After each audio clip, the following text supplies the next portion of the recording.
do not start your content writing journey just yet. When I was in my early 20s, I used to regularly write content for several content writing firms, and most of it was in the form of ghostwriting. That is, a kind of content writing where you are assigned the content writing duty of someone else who will actually get credit for the article that you have very carefully written and then upload it to the platform where this article is going to be published. So, if you want credit for your work, that is, if you want work experience, then I will strongly suggest you to avoid this particular format of content writing called ghost writing. Now, when you will be working for these content writing companies, you won't be able to find out at the very onset whether what you're doing is ghost writing or not.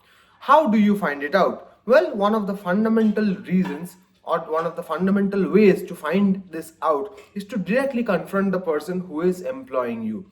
You directly ask them that what you are doing is ghostwriting or not. If it is not ghostwriting, then perhaps this is not the worst idea.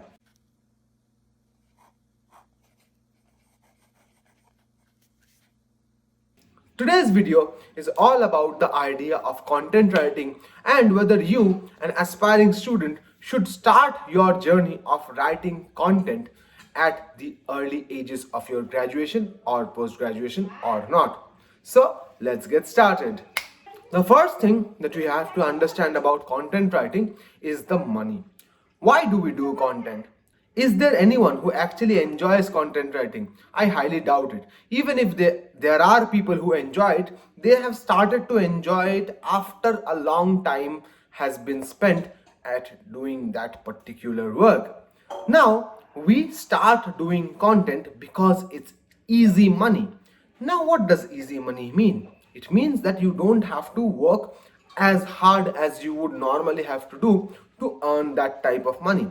Now, when you're working for content writing companies, you have to understand that there are two types of content writing companies that exist.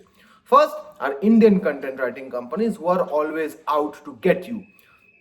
When you're working for these content writing companies, you always have to make sure that you are trying to get the best deal possible. When I used to write content, the rate was as low as 20 paisa per word and went as high as 85 paisa per word for Indian content writing companies.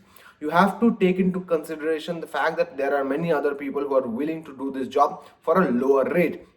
So if they are giving you a low ball offer, your job is not to outright reject it. Your job is to negotiate with that particular offer and then get the best deal out of that particular scenario as and how it's possible for you to do it.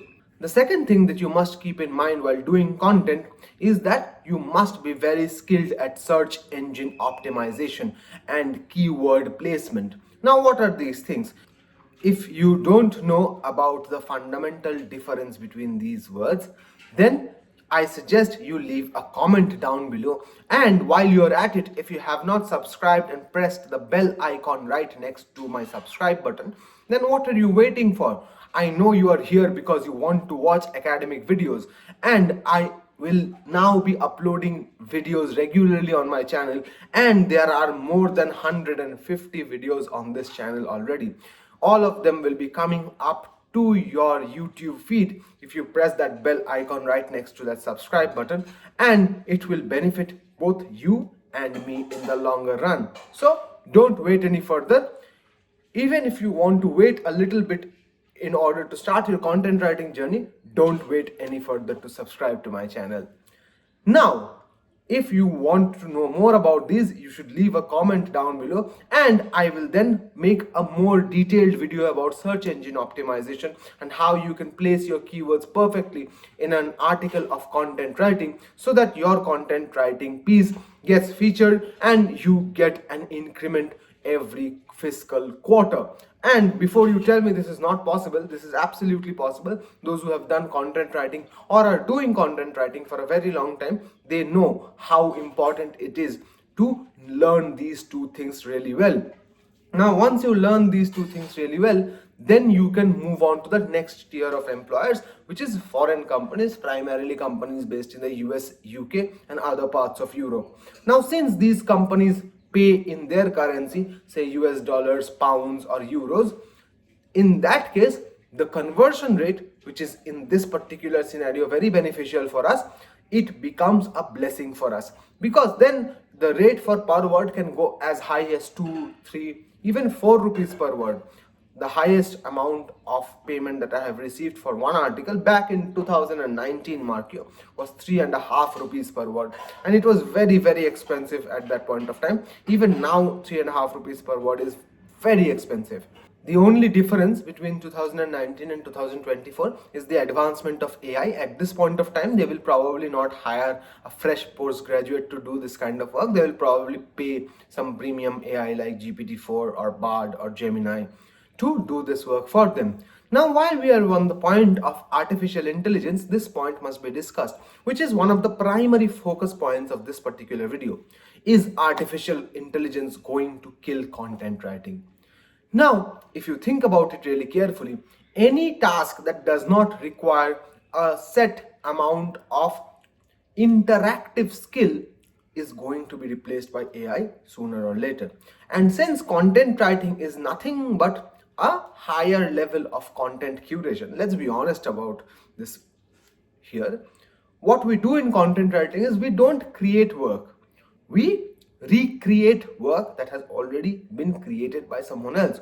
We take little bits of pieces of information from all over the internet, and then we add our little extra touch to it.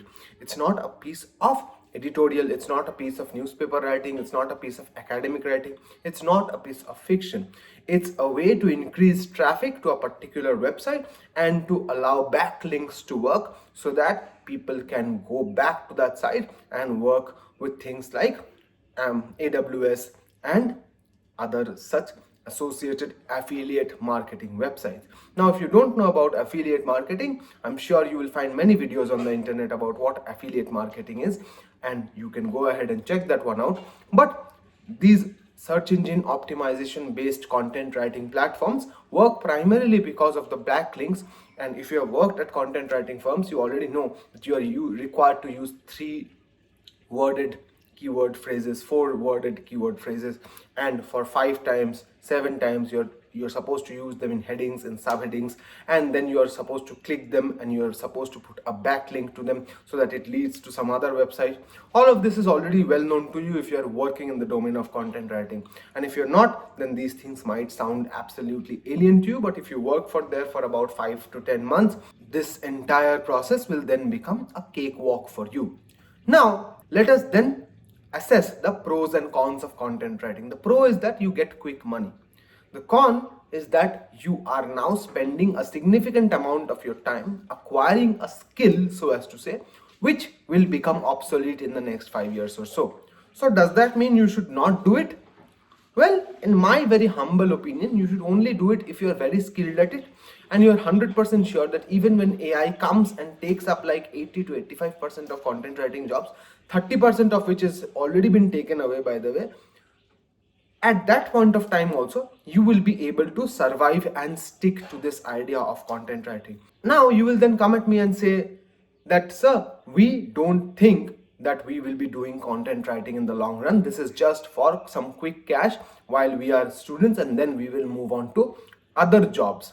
That's absolutely fine. If that's your modus operandi, if you're doing it for pocket money, then I absolutely support it. I have done it in my undergraduate and postgraduate days, and I strongly suggest you to do it as well.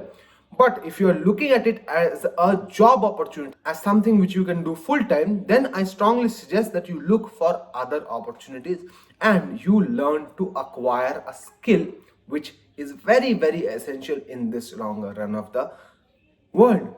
Now, when it comes to content writing, you must remember that if you are using websites or applications like Quillbot or other rephrasing softwares, then these softwares are already using AI, and the work that you are doing, they will inevitably find someone to do it for a cheaper rate than you can do. So you should always try to acquire some skills while you are at it, And if you don't know how to acquire a skill really easily and really quickly, I have a video in this channel. I will put a link somewhere upwards so that you can go ahead and check that one out. And if you have any questions, queries, doubts, or comments, please don't hesitate to leave them down below. I'll be more than happy to answer them. And as always, don't forget to like, comment, share, and subscribe. I will see you in the next video. Till then, hasta la vista.